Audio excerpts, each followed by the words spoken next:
The saying is, go woke, go broke.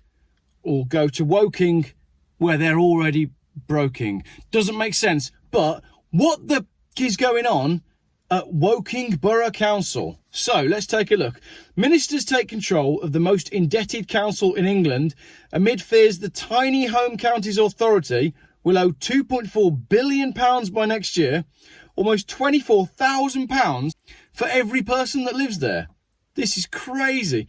Relative to its size, Woking Borough Council is now said to be the most indebted local authority in the UK. Its annual interest repayments are now greater than the council tax received. So there's quite a lot online about what has gone on in Woking, and I'm not going to go through every article because you can go and have a look for yourself. But basically, the authority has racked up debts of £1.9 billion, which were expected to increase to £2.4 billion by 2024-25. They have little chance of servicing the debt because their net budget is £24 million. So if you live underneath Woking Borough Council, why are you paying your council tax? Although councils cannot technically go bankrupt, the authority earlier this year warned it may have to issue a Section 114 order, which means it is insolvent. So it's not bankrupt, it just doesn't have any money. What have they done?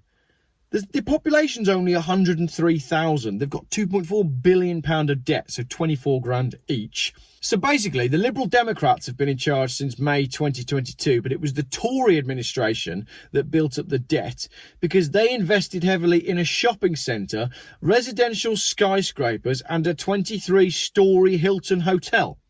What are these councils playing at? It's absolute insanity. How can they have racked up that much debt? And why now, if you live in Woking, do you feel like if you live in Woking and you're paying council tax, you're a mug? I mean, we're all getting mugged off left, right and centre, but in Woking, you're getting particularly badly mugged off. A review into how Woking Council fell into bankruptcy has found that it borrowed £160 million for purposes outside of regulations, and it had suboptimal record keeping. What?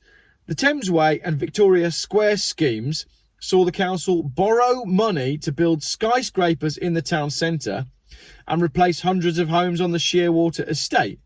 But the homes, I don't think, ever got built, and the skyscrapers ended up costing something. What was it? It was something stupid, like they cost £800 million to build and they're only worth 200 million quid. Something needs to be done about this, because you can guarantee that all of the councillors and all the executives that sign that off guarantee they were giving money to their mates for contracts, and that's your council tax money. If you pay your council tax, what the council should do with it is invest in services that you're going to use, like children's services and hospital services and the stuff that actually matters to people.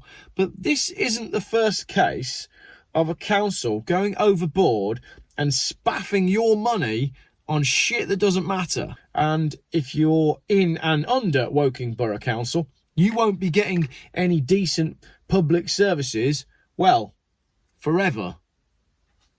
So I certainly wouldn't be paying my council tax if I lived there. Because what's the point of you paying your council tax so that the council can pay it against interest on a loan that they should never have had, that they got to build a building that you were never going to use, nor that you wanted, nor that you voted on?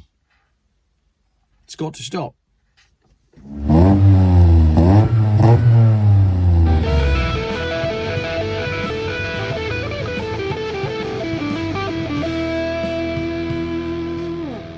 Geoff buys cars. Still, YouTube's most boring car and conspiracy and conversation channel.